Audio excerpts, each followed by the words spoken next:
গত কয়েকদিন হলো খুব ঠান্ডা পড়েছে। এই ঠান্ডার মধ্যে বিছানা থেকে যেমন উঠতে ইচ্ছা করে না, রান্না করতেও না, খুব আলসেমি লাগে। তবে রান্না না করলেই তো নয়, যেহেতু সংসার আছে, রান্না না করলে খাবো কি?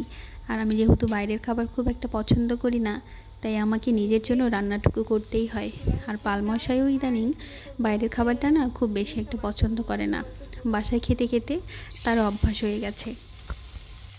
বউনে আসার পর যে খাসির মাংসগুলো আনা হয়েছিল, সেখান থেকে বেশ খানিকটা চর্বি আমি সরিয়ে রেখেছিলাম। আজ সেটা দিয়েই ছোলার ডাল করব। এজন্য প্রথমেই একটা প্রেসার কুকারে ছোলার ডালগুলোকে ভালো মতো ধুয়ে সিদ্ধ হতে দিলাম। আর পাশে সব কিছু দিয়ে একটা সবজি করে নিলাম। এরপর রুই মাছের ভুনা করব, তাই রুই মাছগুলোকে ভালো মতো লবণ হলুদ মাখিয়ে সেটাকে ভাজা হতে দিলাম। এপাশে রুই মাছ ভাজা হতে থাকুক, আর দেখলাম পালমশাই এসে বলছে এসে সামুচা আর সিঙ্গারা এনেছে। তাই রুই মাছ ভাজা হতে হতেই আমি একটু গিয়ে সামুচা আর সিঙ্গারাটা মজা করে খেয়ে নিলাম। যদিও আমি বাইরের খাবার খুব একটা খাই না, তবে এই ছোটো ছোটো স্ন্যাক্সগুলো ভালোই লাগে খেতে। একটু গ্যাসের প্রবলেম হয় বটে, তবে খেতে তো ভালোই লাগে। আর দু একদিন অনিয়ম করলে খুব একটা সমস্যা হবে না। যাই হোক, মাছগুলো ভাজা হয়ে এলে উঠিয়ে রাখলাম, আর সেটাকে ভুনা করার জন্য সামান্য পেঁয়াজ কুচি দিয়ে ভাজতে লাগলাম। পেঁয়াজটা প্রায় লাল হয়ে এলে এবার দিয়ে দিব হলুদ আর লঙ্কা গুঁড়ো। হলুদ আর লঙ্কা গুঁড়ো সামান্য একটু জল দিয়ে ভালো মতো কষিয়ে নিয়ে দিয়ে দিব কয়েকটা টমেটো কুচি।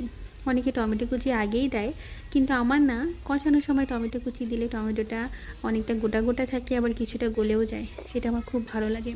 টমেটোটা দিয়ে একটু নাড়াচাড়া করে দিয়ে দিলাম সেই মাছগুলো।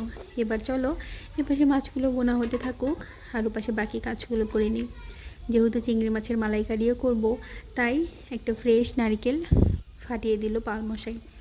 দেওয়ার পরে আমি ভাবলাম, যেহেতু আমার কোরানি নেই, তাই নারকেলগুলোকে ছোট ছোট করে কেটে নিই, এরপর ব্লেন্ড করে নিব। আমার কাজটা খুব বেশি একটা এগোচ্ছিল না দেখে পালমশাই বলল দাও আমি করে দিই।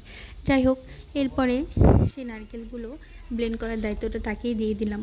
আর এপাশে নারকেলের কাজটা করতে করতে আমার এই যে রুই মাছের ভুনাটাও রেডি হয়ে গেছে। আমার আসলে এই শীতের দিনে টমেটো দিয়ে রুই মাছের ভুনাটা খুব বেশি পছন্দের। যাই হোক, এরপরে চলে এলাম বাকি রান্না করতে।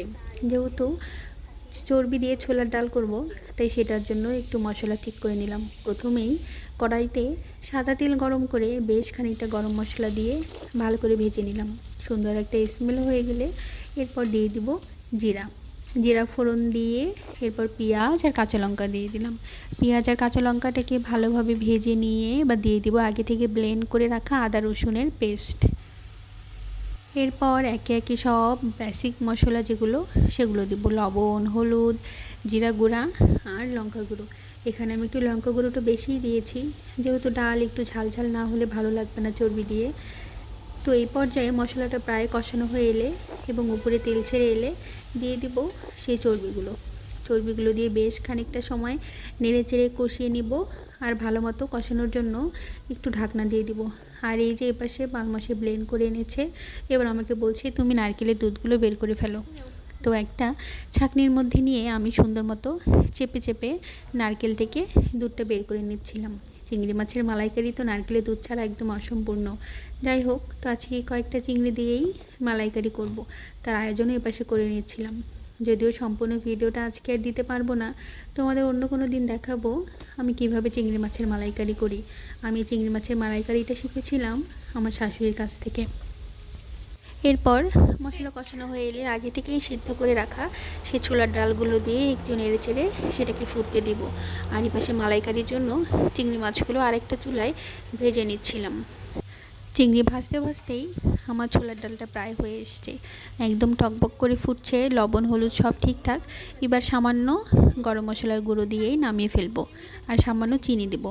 এই ছিল আজকের ব্লগ।